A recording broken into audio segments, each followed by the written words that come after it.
La regeneración bautismal. Sermón predicado la mañana del domingo 5 de junio de 1864 por Charles Haddon Spurgeon en el Tabernáculo Metropolitano, Newington, Londres. Y les dijo: Id por todo el mundo y predicad el Evangelio a toda criatura. El que creyere y fuere bautizado será salvo, mas el que no creyere será condenado.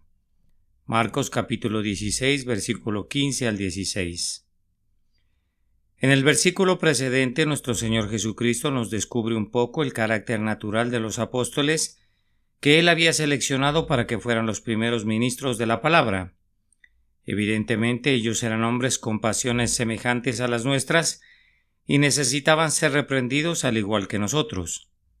En la ocasión en que el Señor envió a los 11 para que predicaran el Evangelio a toda criatura, Él se apareció a los 11 mismos, estando ellos sentados a la mesa, y les reprochó su incredulidad y dureza de corazón, porque no habían creído a los que le habían visto resucitado, de lo cual podemos deducir con seguridad que para la predicación del Evangelio le agradó al Señor elegir los hombres imperfectos, hombres igualmente que por sí solos eran muy débiles en la gracia de la fe, en la que era de suma importancia que alcanzaran la excelencia.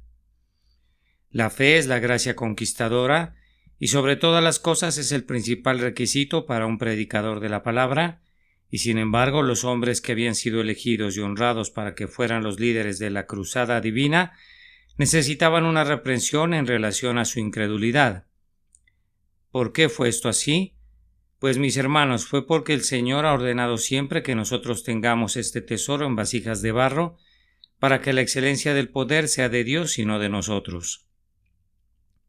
Si ustedes encontraran un ministro perfecto, entonces la alabanza y la honra de su utilidad podrían ser atribuidos al hombre, pero a Dios le agrada seleccionar con frecuencia para una utilidad eminente a hombres visiblemente honestos y sinceros, pero que poseen una manifiesta debilidad, a causa de la cual toda la gloria es suprimida para ellos y otorgada a Él mismo y únicamente a Él. Nunca debe suponerse que nosotros, que somos ministros de Dios, excusamos nuestras faltas o pretendemos poseer la perfección. Nos esforzamos por caminar en santidad, pero no podemos argumentar que somos todo lo que deseamos ser. Nosotros no basamos las demandas de la verdad de Dios sobre nuestros caracteres sin mancha, sino sobre el hecho que vienen de Él. Ustedes han creído a pesar de nuestras debilidades y no a causa de nuestras virtudes. Si en verdad ustedes hubieran creído nuestra palabra debido a nuestra supuesta perfección, su fe se basaría en la excelencia del hombre y no en el poder de Dios.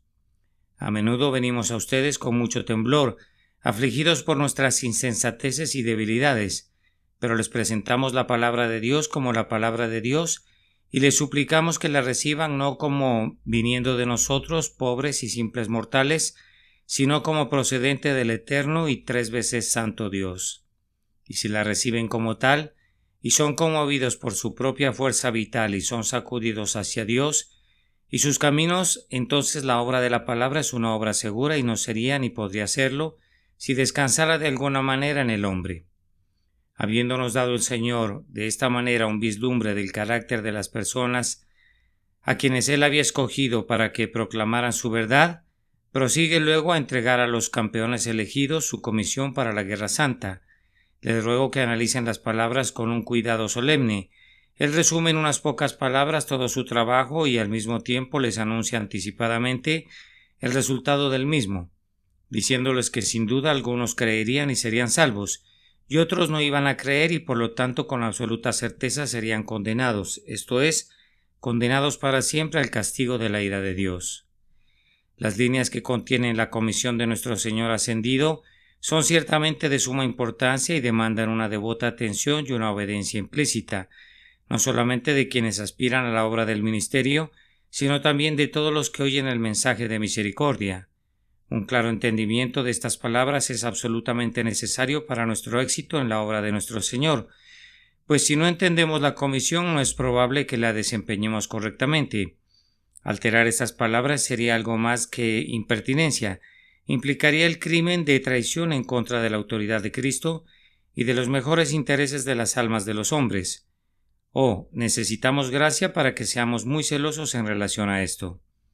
Donde quiera que iban los apóstoles se encontraban con obstáculos que se oponían a la predicación del Evangelio, y entre más abierta y eficaz era la puerta para la predicación, más numerosos eran los adversarios. Estos hombres valerosos blandían de tal manera la espada del Espíritu que ponían en fuga a todos sus enemigos, y no lo hacían por habilidad o astucia, sino cortando de manera directa el error que les obstruía el paso. Nunca soñaron ni por un momento en adaptar el Evangelio a los gustos profanos o a los prejuicios de la gente, sino que de inmediato hacían caer con ambas manos la poderosa espada del Espíritu, con arrojo y de manera directa sobre la cabeza del error que se les oponía. Hoy, en el nombre del Señor de los ejércitos, mi ayuda y mi defensa voy a intentar hacer lo mismo, y si provoco alguna hostilidad, si por hablar lo que creo que es verdad pierdo la amistad de algunos y provoco la enemistad de más, no me importa. La carga del Señor está sobre mí y debo liberar mi alma. He sentido renuencia a asumir el trabajo, pero me veo forzado a hacerlo por un terrible y sobrecogedor sentido de un solemne deber.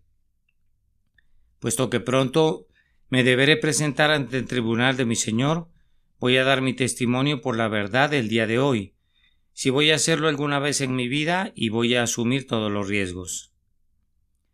Estaría contento si soy echado fuera como alguien malo. Si ese fuera el caso, pero no puedo ni me atrevo a guardar silencio.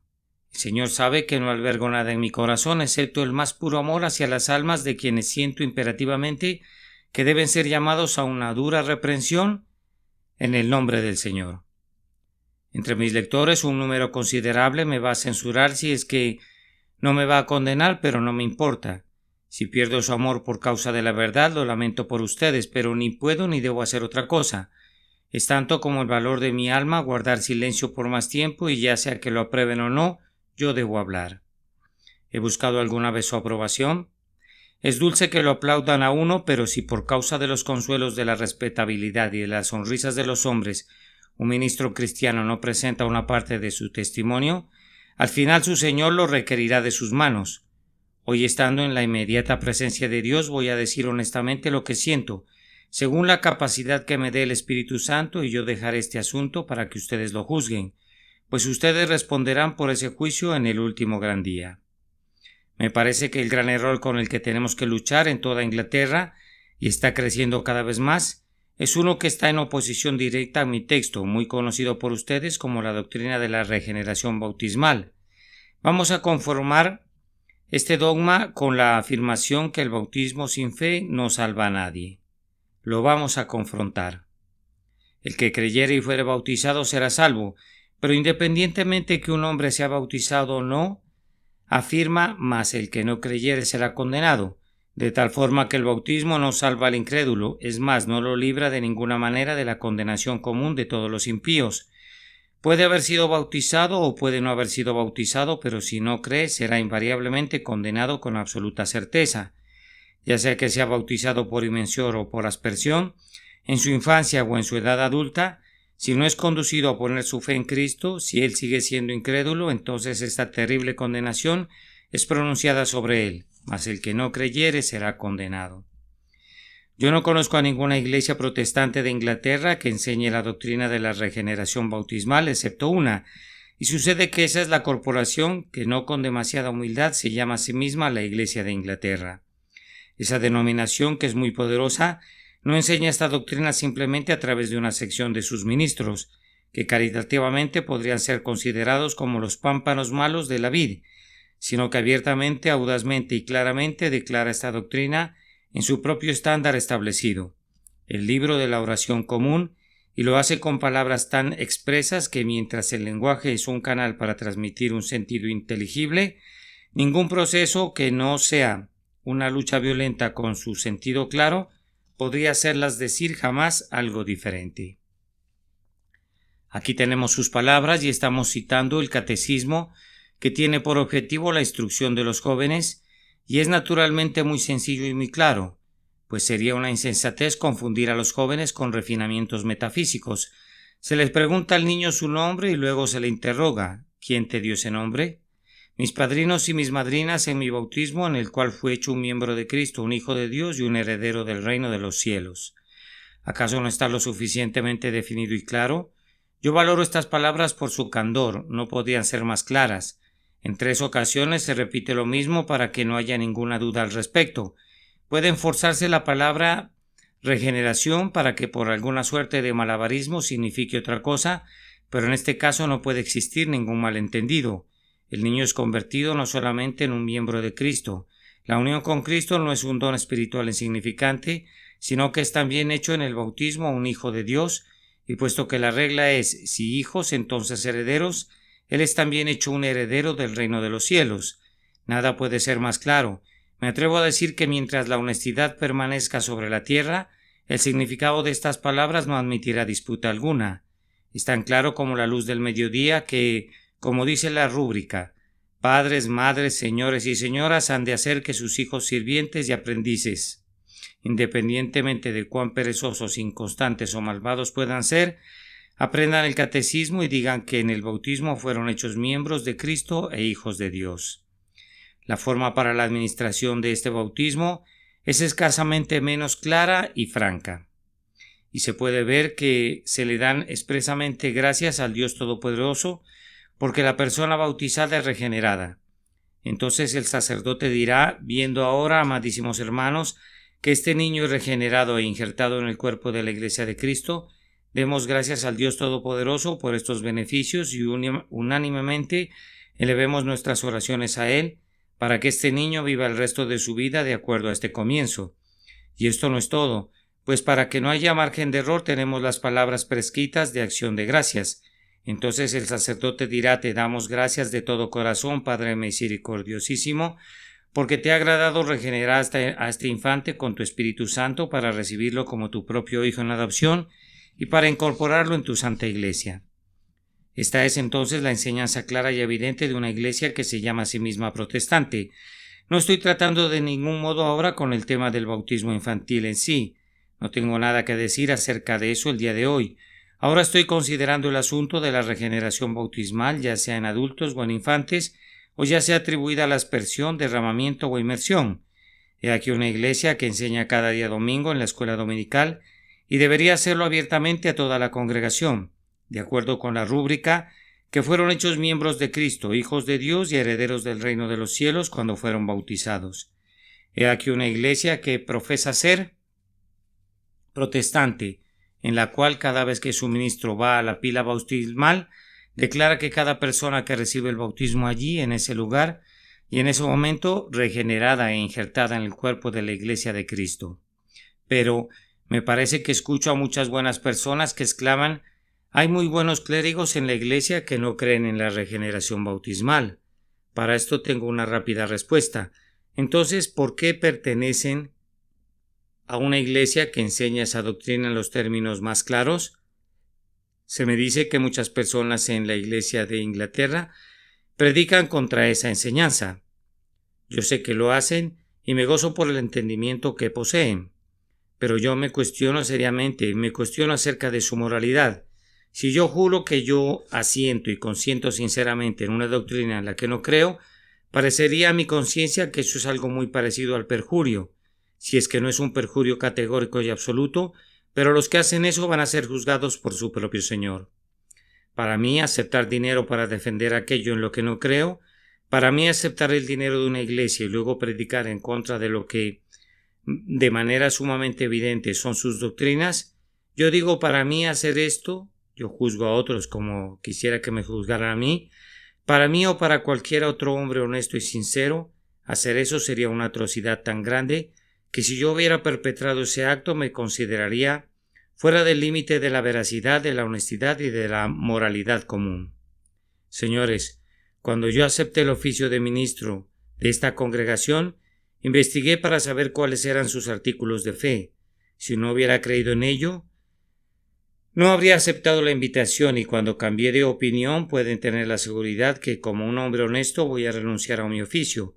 Pues, ¿cómo podría profesar algo que está contenido en su declaración de fe y en mi propia predicación proclamar algo totalmente diferente?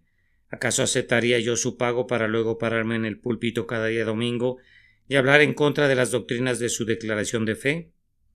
Que los clérigos juren o afirmen que dan su solemne asentimiento y consentimiento a aquello en lo que no creen. Es una de las más groseras piezas de inmoralidad perpetradas en Inglaterra y es sumamente pestilencial en su influencia, puesto que directamente enseña a los hombres a medir en aquellas circunstancias en que se considere necesario para ganarse la vida o para aumentar su supuesta utilidad. De hecho, es un abierto testimonio salido de labios sacerdotales que, al menos en los asuntos eclesiásticos, la falsedad puede expresar la verdad y la verdad en sí es un simple ente sin importancia que en realidad no existe. No conozco nada más calculado para corromper la mente pública que la falta de sinceridad en los ministros, y cuando los hombres mundanos escuchan a los ministros denunciar las mismas cosas que su propio libro de la oración enseña, entonces se imaginan que las palabras no tienen significado en el mundo eclesiástico, y que las diferencias vitales en la religión son meramente trivialidades, y que no importa mucho lo que crea verdaderamente un hombre, en tanto que sea caritativo con los demás. Si el bautismo efectivamente regenera a la gente, entonces ese hecho debe predicarse con voz de trompeta y que nadie se avergüence de creer eso. Si este es realmente su credo, entonces deben tener entera libertad para su propagación. Hermanos míos, en este asunto se comportan con honradez aquellos clérigos que, suscribiéndose al libro de la oración, creen en la regeneración bautismal y la predican claramente. Dios no permita que censuremos a quienes creen que el bautismo salva el alma, porque son miembros de una iglesia que enseña esa misma doctrina. Hasta aquí son hombres honestos y en Inglaterra, como en cualquier otro lado, que nunca les falte una plena tolerancia.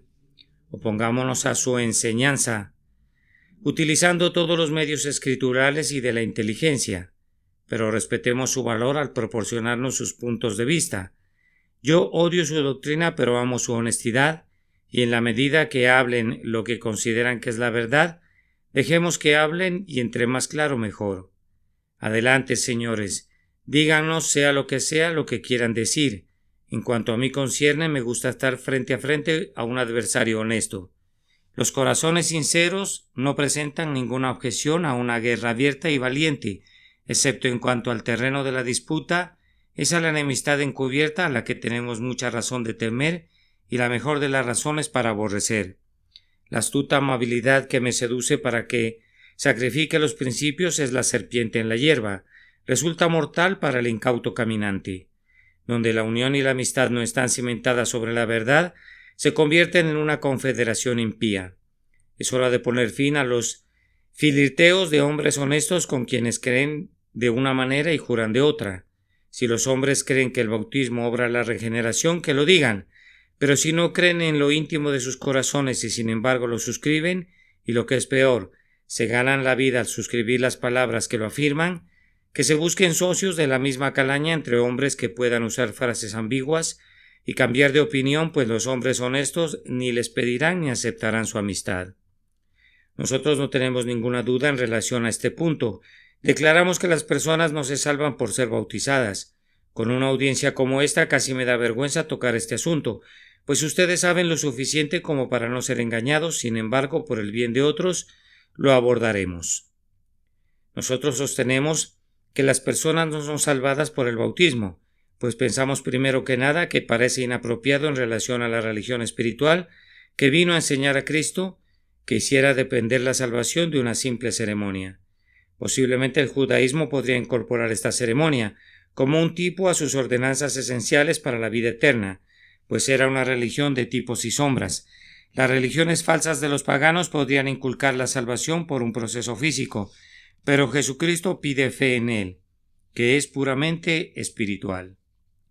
¿Y cómo podría él asociar la regeneración con una peculiar aplicación de agua? No puedo ver cómo podría ser un evangelio espiritual, pero puedo ver cuán mecánico sería. Si fuera enviado para enseñar que derramar tantas gotas sobre la frente o aún sumergir a una persona en el agua puede salvar el alma. Esta me parece que es la religión más mecánica existente ahora y que está a la par de los molinos de viento que oran en el Tíbet o del subir y bajar la escalinata de Pilatos como lo hizo Lutero en sus días de oscuridad. La operación del bautismo de agua no parece tocar el punto involucrado en la regeneración del alma, ni siquiera a mi fe. ¿Cuál es el vínculo necesario entre el agua y la victoria sobre el pecado? Yo no veo que pueda existir ninguna conexión entre la aspersión o la inmersión y la regeneración, de tal forma que una esté necesariamente vinculada a la otra en ausencia de la fe. Usadas por fe, si Dios lo hubiera mandado, podrían hacer milagros, pero sin fe o aún sin conciencia, como sucede con los bebés, ¿cómo pueden estar conectados necesariamente los beneficios espirituales con el derramamiento de agua? Si tu enseñanza es que la regeneración se da con el bautismo, yo digo que parece la enseñanza de una iglesia que no es auténtica, que astutamente ha inventado una salvación mecánica para engañar a mentes ignorantes, sensuales y rastreras, en vez de ser la enseñanza del más profundamente espiritual de todos los maestros, que censuró a los escribas y fariseos por considerar los ritos externos como más importantes que la gracia interior. Pero me parece que un argumento que tiene mayor fuerza es que el dogma no se apoya en los hechos.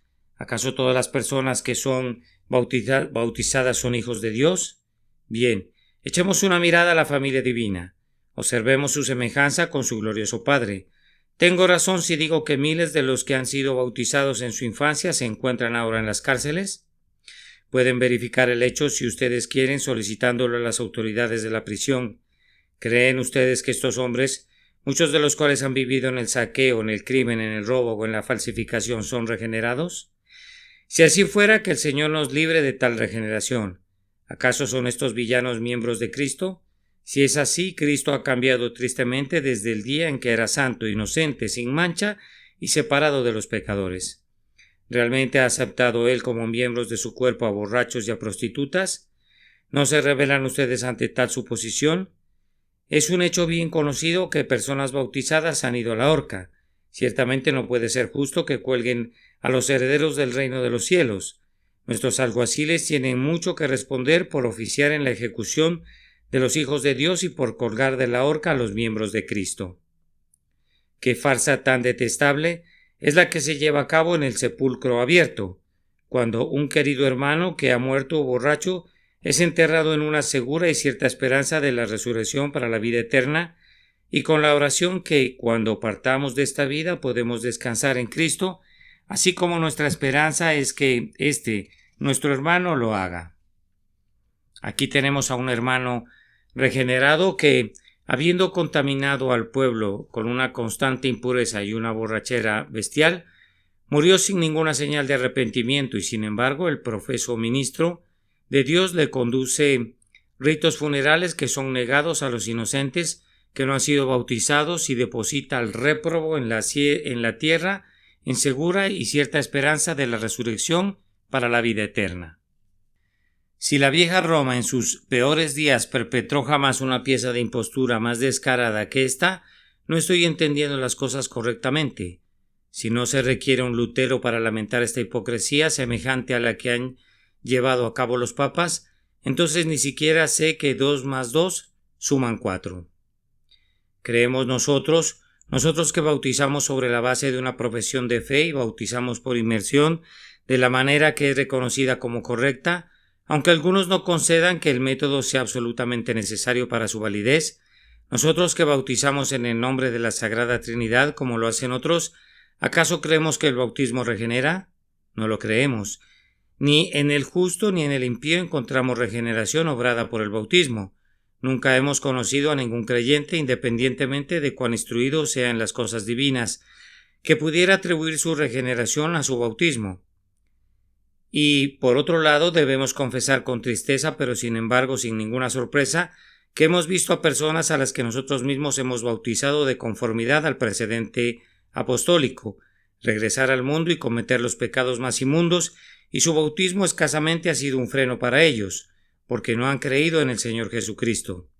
Todos los hechos ilustran que cualquier bien que pudiera haber en el bautismo ciertamente no convierte al hombre en un miembro de Cristo, un hijo de Dios y un heredero del reino de los cielos.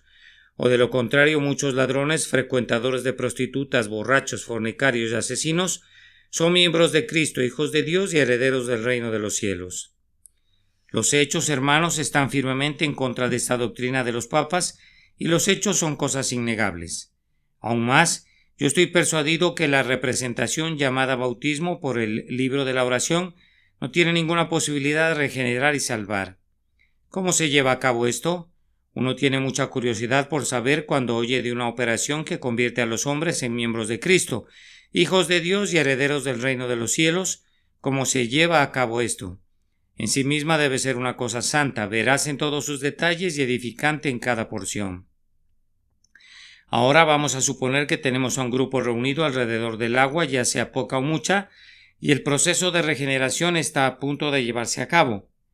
Vamos a suponer que todas las personas congregadas son personas piadosas. El clérigo que oficia es un profundo creyente en el Señor Jesús, y el padre y la madre son cristianos ejemplares, y los padrinos y las madrinas son todas personas llenas de la gracia. Vamos a suponer esto. Es una suposición elaborada con caridad, pero puede ser correcta. ¿Qué se supone que deben decir estas personas piadosas? Veamos el libro de oración. El clérigo debe decirles a estas personas: ustedes han oído que nuestro Señor Jesucristo ha prometido en su Evangelio conceder todas estas cosas por las que ustedes han orado. Promesa que Él por su parte guardará y cumplirá con toda certeza. Por lo tanto, de conformidad a esta promesa hecha por Cristo, este infante por su parte debe prometer también fielmente por medio de ustedes, que son sus garantías, hasta que llegue a su mayoría de edad y lo asuma por sí mismo, que renunciará al diablo y a todas sus obras y que creerá constantemente la santa palabra de Dios y que guardará obedientemente sus mandamientos. Este bebé debe prometer hacer esto. O, más correctamente, otros deben asumir la responsabilidad de prometer y aún hacer un voto que así lo hará. Pero no debemos interrumpir la cita, así que regresemos al libro. Yo pregunto, por tanto, ¿renuncias tú en nombre de este niño al diablo y a sus obras, a la pompa vana y a la gloria del mundo, con todos los deseos ambiciosos del mismo y a los mundanos deseos de la carne, de tal forma que no los seguirás ni serás dominado por ellos?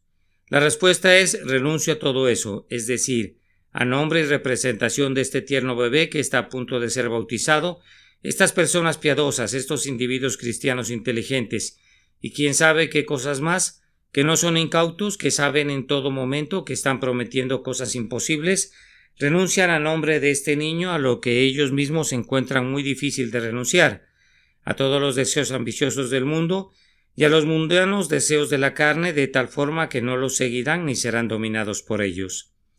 ¿Cómo pueden endurecer sus rostros para hacer una promesa tan falsa y pronunciar la renuncia como una burla ante la presencia del Padre Todopoderoso? ¿Acaso no podrían llorar los ángeles al oír esta tremenda promesa?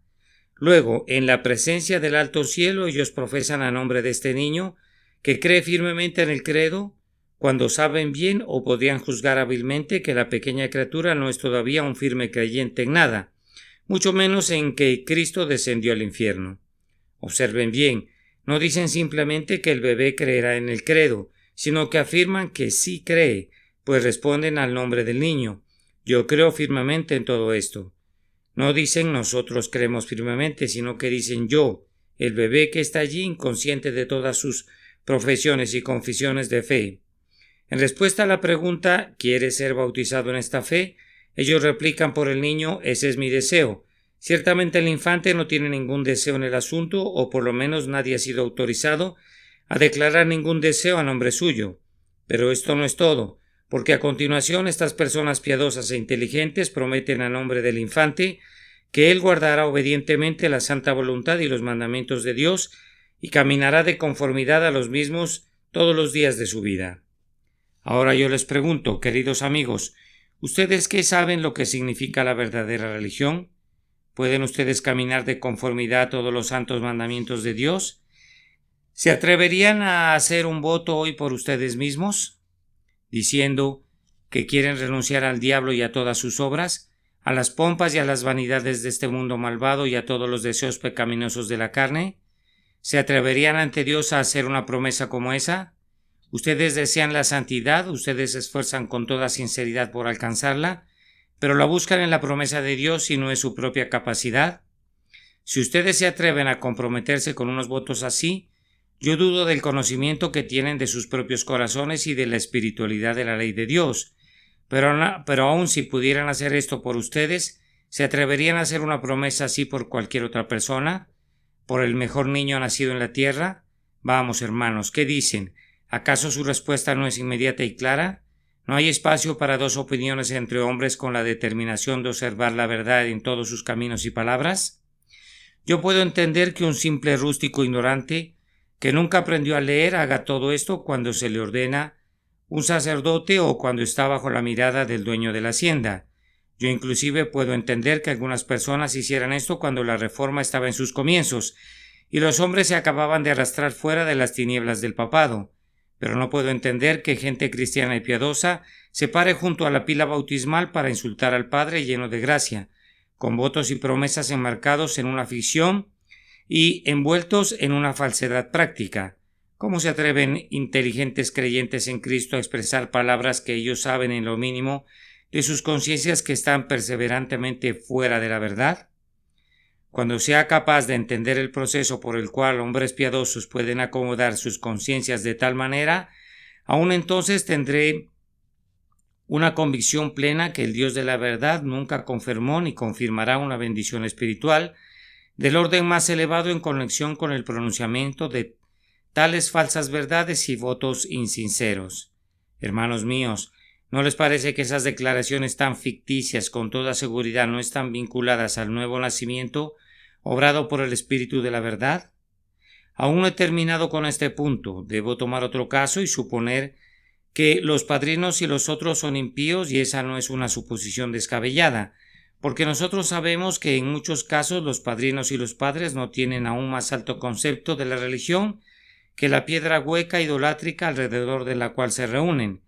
Cuando estos pecadores han tomado sus lugares, ¿qué es lo que están a punto de decir?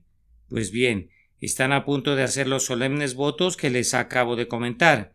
Ellos están totalmente sin religión y sin embargo prometen a nombre del bebé aquello que nunca hicieron y que nunca pensaron hacer para ellos. Ellos prometen a nombre de este niño que renunciará al diablo y a todas sus obras y que constantemente creerá la santa palabra de Dios y guardará obedientemente sus mandamientos. Hermanos míos, no piensen que estoy hablando con severidad.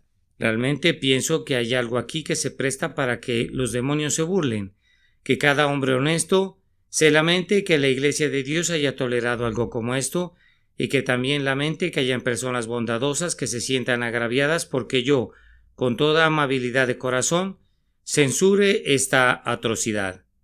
Pecadores sin regenerar que prometen por un pobre bebé que guardará todos los santos mandamientos de Dios que ellos mismos quebrantan sin freno cada día. ¿Quién puede soportar esto sino la longanimidad de Dios? ¿Qué? ¿No hablar en contra de eso? Las mismas piedras de las calles podrían gritar contra la infamia de hombres y mujeres perversos que prometen que otro renunciará al diablo y a todas sus obras mientras ellos mismos sirven al diablo y realizan sus obras con voracidad. Y como culminación de todo esto se me pide que crea que Dios acepta esa promesa perversa y como resultado de ello regenera a ese niño. No pueden creer en la regeneración por esta operación, ya sea que sean santos o pecadores quienes las llevan a cabo. Supongamos que son piadosos. En ese caso están equivocados por hacer lo que su conciencia debe condenar. Si los vemos como impíos, entonces están equivocados al prometer lo que ellos saben que no pueden hacer. Y en ningún caso Dios puede aceptar tal adoración, y mucho menos hacer depender la regeneración de un bautismo tal como este. Pero ustedes se preguntarán, ¿por qué das gritos tú contra el bautismo? Yo clamo contra él porque yo creo que el bautismo no salva el alma y que su predicación tiene una influencia negativa y mala sobre los hombres.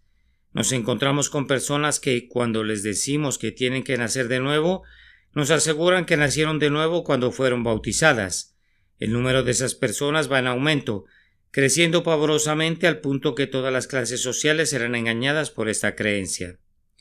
¿Cómo puede algún hombre pararse en un púlpito y decir a su congregación: ustedes tienen que nacer de nuevo, cuando ya les ha asegurado por su propio genuino asentimiento y consentimiento a ello, que los miembros de la congregación, cada uno de ellos, ha nacido de nuevo en el bautismo? ¿Qué hará con ellos? Vamos, mis queridos amigos, entonces el Evangelio no tiene ninguna voz. Se han atorado con esta ceremonia en mitad de su garganta y no pueden hablar para censurarla. El hombre que ha sido bautizado o rociado dice: yo soy salvo, yo soy un miembro de Cristo, un hijo de Dios y un heredero del reino de los cielos. ¿Quién eres tú para que me censures a mí? ¿Llamarme a mí al arrepentimiento? ¿Llamarme a mí a una nueva vida? ¿Qué mejor vida puedo tener? Pues yo soy un miembro de Cristo, una parte del cuerpo de Cristo. ¿Cómo? ¿Censurarme a mí? Yo soy un hijo de Dios. ¿Acaso no puedes verlo en mi cara? Independientemente de cuál sea mi camino y mi conversación, yo soy un hijo de Dios.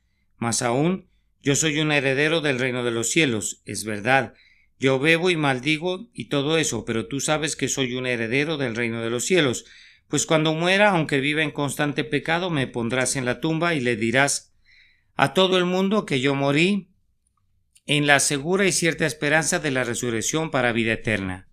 Ahora, ¿cuál puede ser la influencia de una predicación así sobre nuestra amada Inglaterra? ¿Sobre mi amado y bendito país? ¿Cuál sino el peor de los males?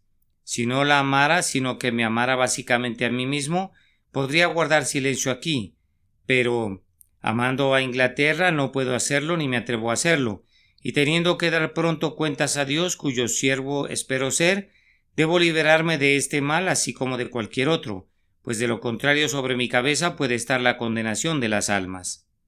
Permítanme introducir otro punto aquí.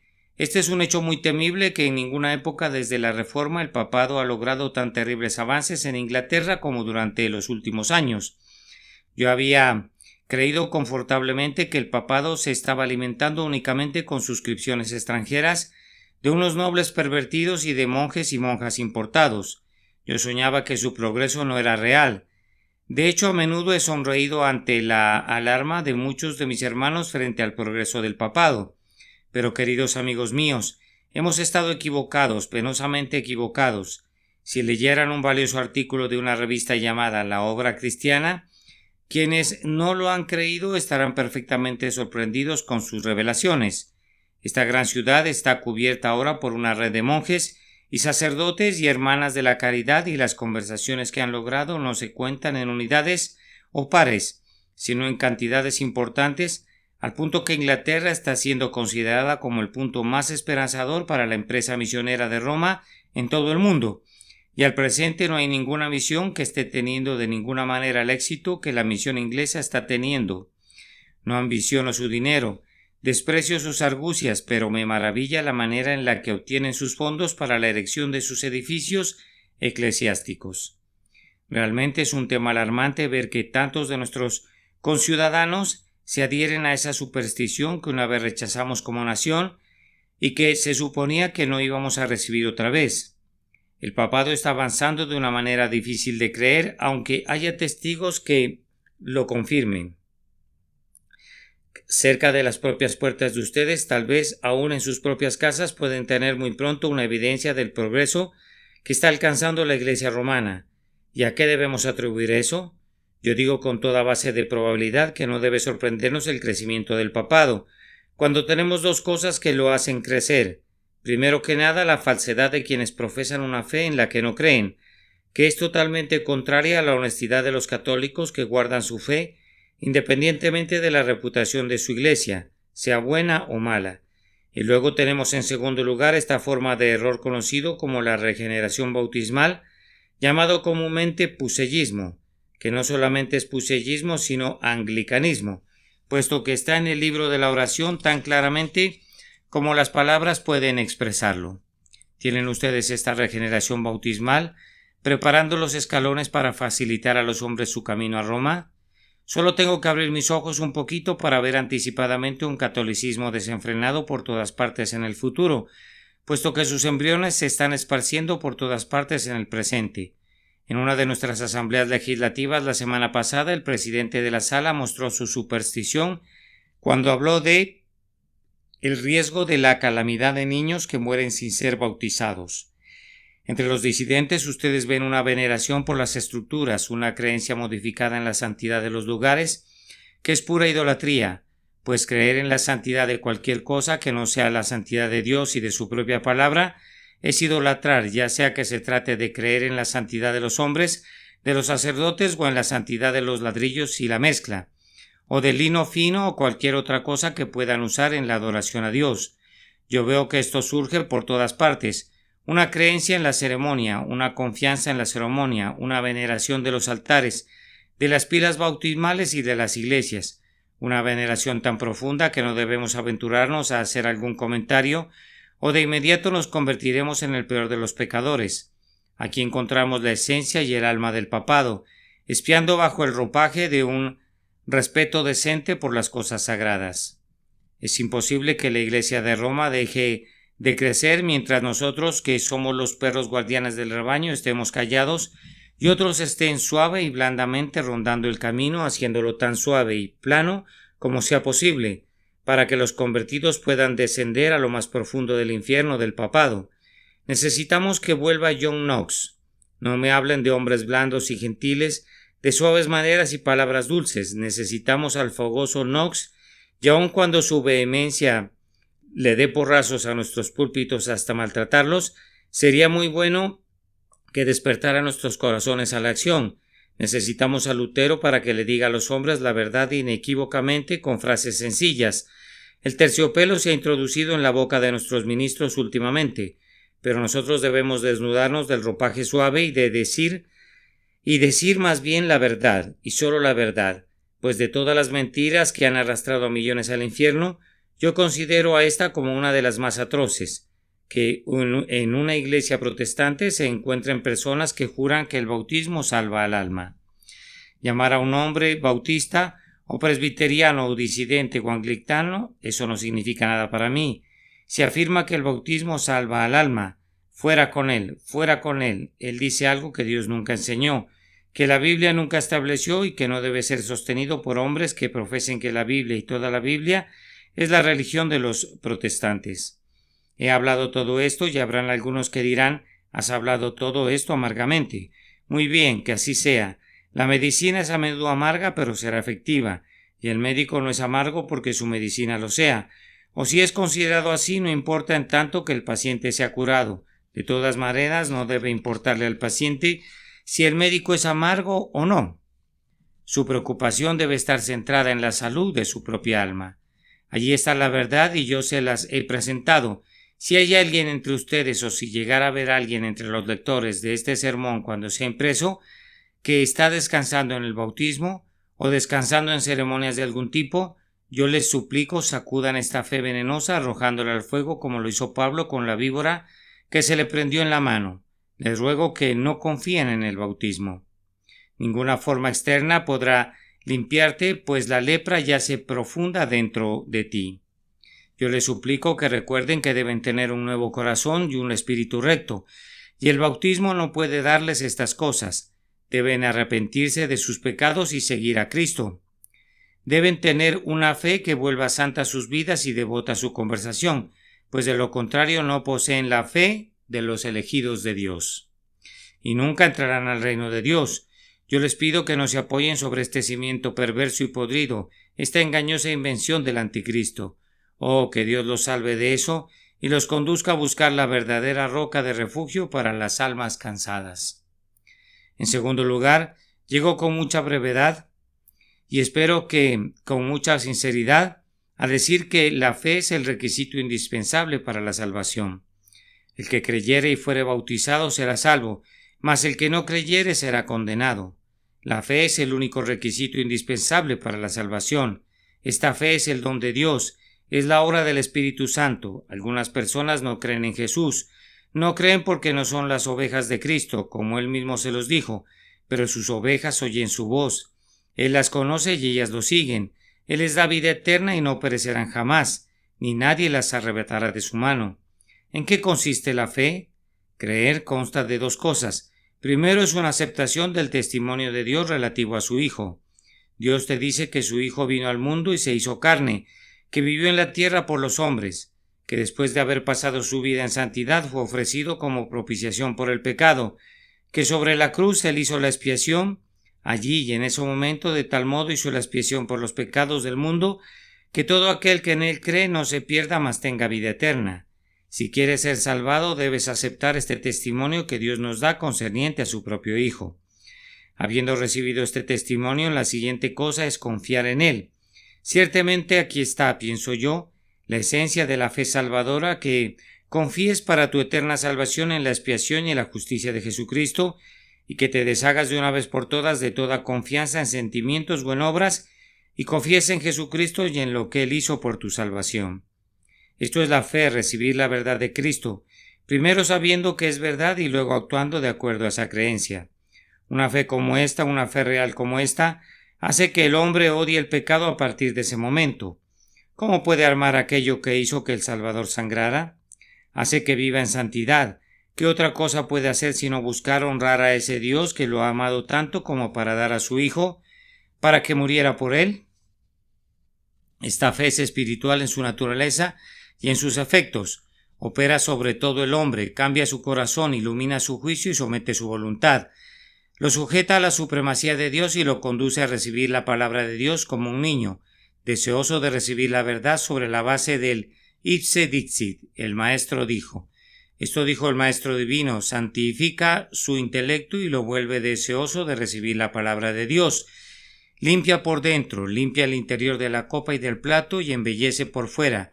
Limpia la conducta exterior y el motivo más íntimo, de tal forma que el hombre, si su fe es real y verdadera, se convierte a partir de ese momento en algo que no había sido nunca.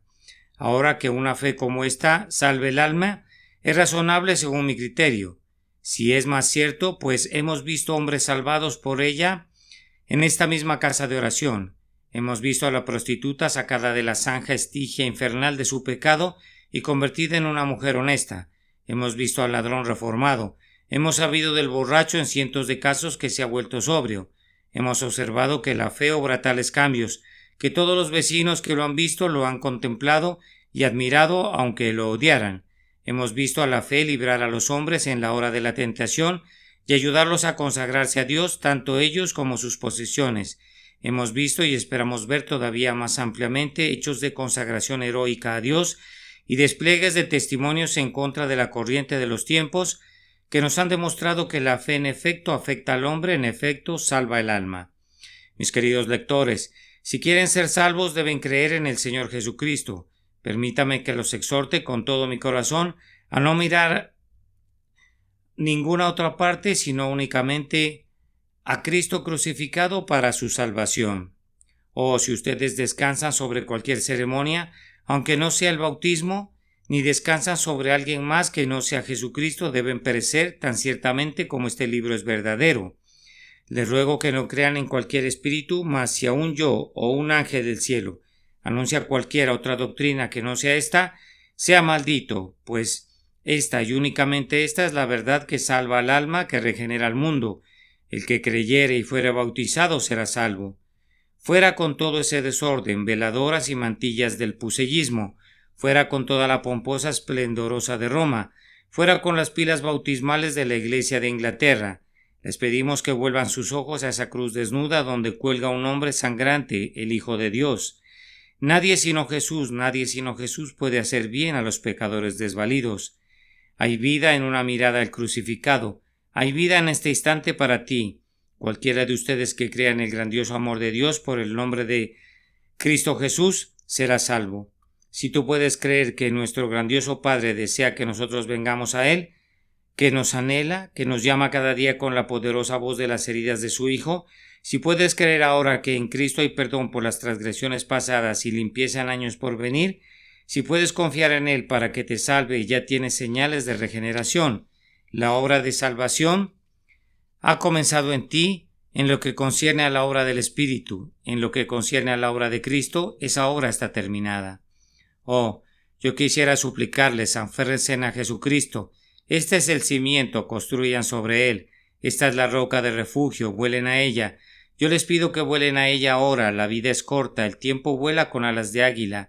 Ligero como una paloma perseguida por un halcón, vuela, vuela, pobre pecador, hacia el amado Hijo de Dios. Toca ahora el borde de su manto, mira ahora en ese amado rostro, una vez desfigurado con aflicciones por ti, mira en esos ojos que una vez derramaron lágrimas por ti, confía en él, y si lo encuentras falso, entonces debes perecer, pero jamás lo encontrarás falso mientras esta palabra sea verdadera. El que creyere y fuere bautizado será salvo, mas el que no creyere será condenado. Dios nos da esta fe vital y esencial sin la cual no hay salvación. Bautizados, rebautizados, circundados, confirmados, alimentados con los sacramentos y enterrados en tierra consagrada, ustedes perecerán excepto que crean en Él. La palabra es expresa y clara. El que no cree puede argumentar su bautismo, puede argumentar lo que quiera, mas el que no creyere será condenado. Para él no hay nada sino la ira de Dios, las llamas del infierno, la perdición eterna. Así lo declara Cristo y así debe ser. Pero ahora, para terminar, hay quienes dicen: pero el bautismo se encuentra en el texto. ¿Dónde pones eso? Ese será otro punto y habremos terminado. El bautismo en el texto está evidentemente vinculado con la fe. El que creyere y fuere bautizado será salvo. Me parece que no hay ninguna suposición aquí que nadie que no creyera debería ser bautizado.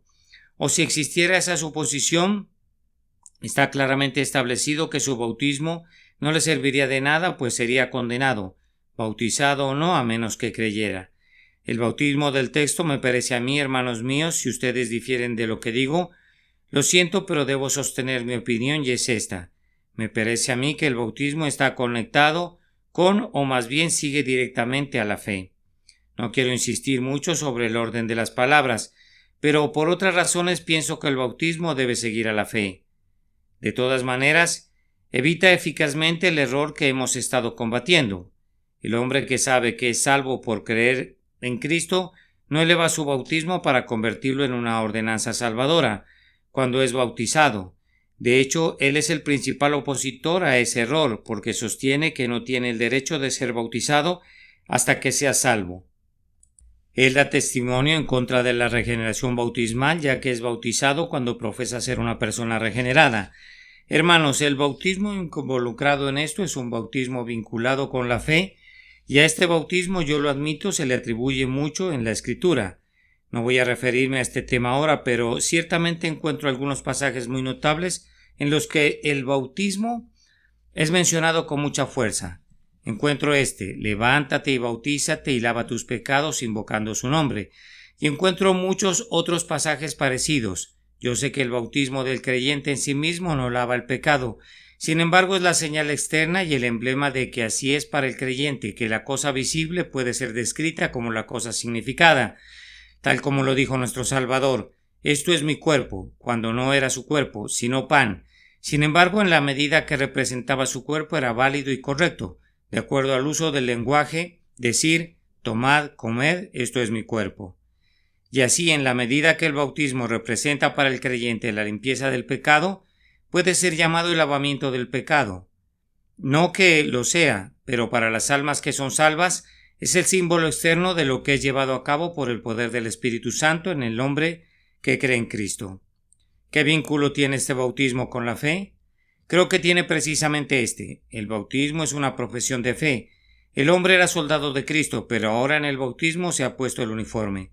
El hombre creía en Cristo, pero la fe permanecía entre Dios y su propia alma. En el bautismo le dicen a quien lo bautiza: yo creo en Jesucristo.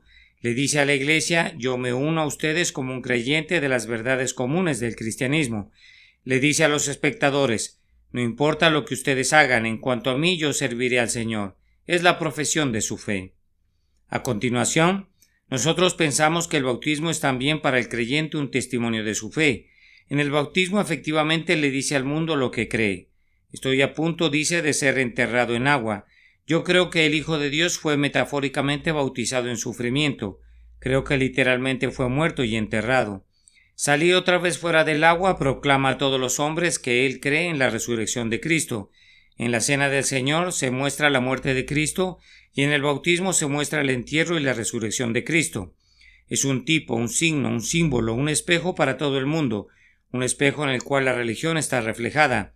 Decimos al espectador cuando pregunta cuál es el significado de esa ordenanza: queremos manifestar nuestra fe de que Cristo fue enterrado y que se levantó de los muertos y proclamamos que esta muerte y resurrección son el fundamento de nuestra confianza. Asimismo, el bautismo es también la fe que toma el lugar que le corresponde. Es o debe ser uno de sus primeros actos de la obediencia. La razón mira al bautismo y dice: tal vez no hay nada en él, no me puede hacer ningún bien. Es cierto, dice la fe, y por lo mismo voy a observarlo.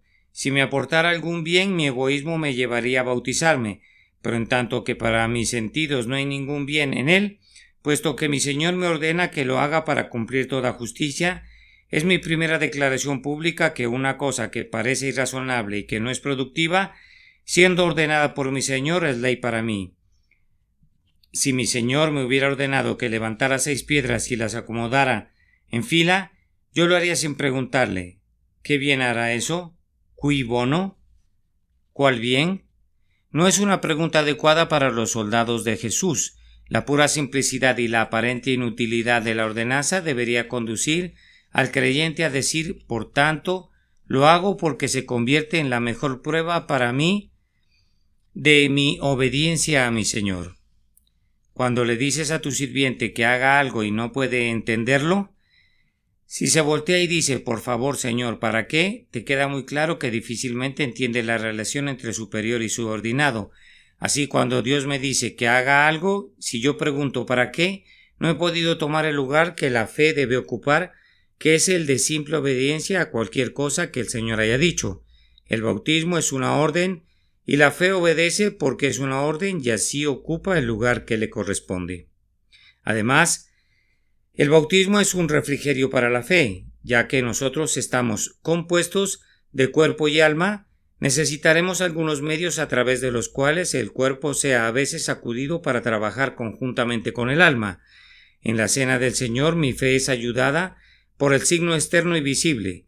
Yo no veo un misterio supersticioso en el pan y en el vino. No veo nada excepto pan y vino. Pero ese pan y ese vino, ciertamente veo allí un ayudante para mi fe. Por medio del signo, mi fe ve la cosa significada. Así, en el bautismo no hay una eficacia misteriosa en el batisperio o en el agua. No le otorgamos ninguna reverencia ni a una cosa ni a la otra, pero ciertamente vemos en el agua y en el bautismo mucha ayuda, pues hace entender a nuestra fe que somos enterrados con Cristo y que somos levantados otra vez en novedad de vida con Él. Expliquen así el bautismo, queridos amigos, y no habrá temor de que el papado se apoye en él. Explíquenlo así, y no podemos suponer que algún alma será conducida a confiar en él, sino que así toma el lugar que le corresponde en medio de las ordenanzas de la casa de Dios. Elevarlo de otra manera y afirmar que los hombres son salvos por él, amigos míos, cuánto daño ha causado esa falsedad y cuánto daño puede causar, solo la eternidad lo revelará.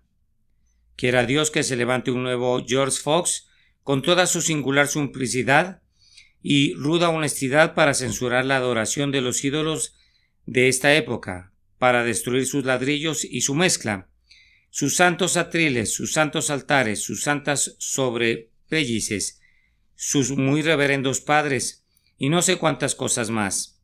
Estas cosas no son santas, Dios es santo. Su verdad es santa, la santidad no pertenece a lo carnal ni a lo material, sino a lo espiritual. Oh, que el sonido de una trompeta clamara contra la superstición de la época.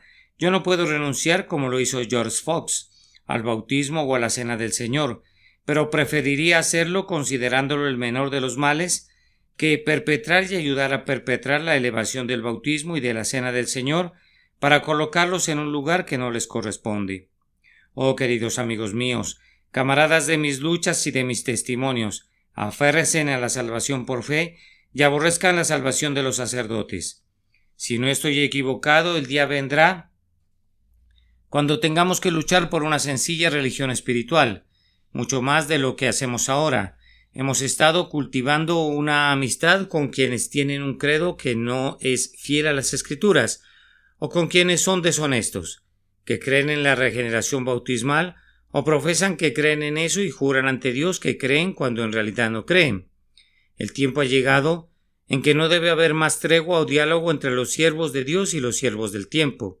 El tiempo ha llegado en que los seguidores de Dios deben seguir a Dios y que quienes se adornan y se visten por sí mismos y encuentran una vía que es agradable a la carne y condescendiente con sus deseos carnales deben irse por su lado. Un gran tiempo de advenimiento viene para los santos de Dios y estaremos más libres de lo que estamos ahora de la unión con esos que sostienen el papado bajo la pretensión de enseñar el protestantismo. Digo que estaremos libres de quienes enseñan la salvación por el bautismo en vez de la salvación por la sangre de nuestro bendito Señor Jesucristo. Oh, que el Señor ciña los lomos de ustedes. Créanme, no se trata de algo sin importancia. Puede ser que sobre este terreno se combata Armagedón. Aquí vendrá la gran batalla entre Cristo y sus santos por un lado y el mundo y las formas y las ceremonias por el otro.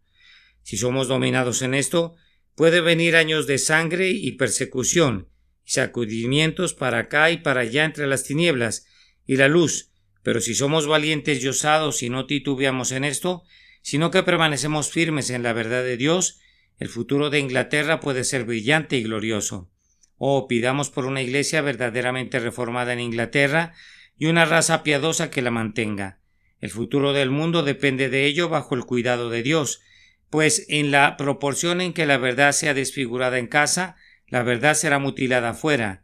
De cualquier sistema que enseñe la salvación por medio del bautismo, surgirá la infidelidad, una infidelidad que la falsa iglesia parece ya deseosa de alimentar y nutrir bajo sus alas.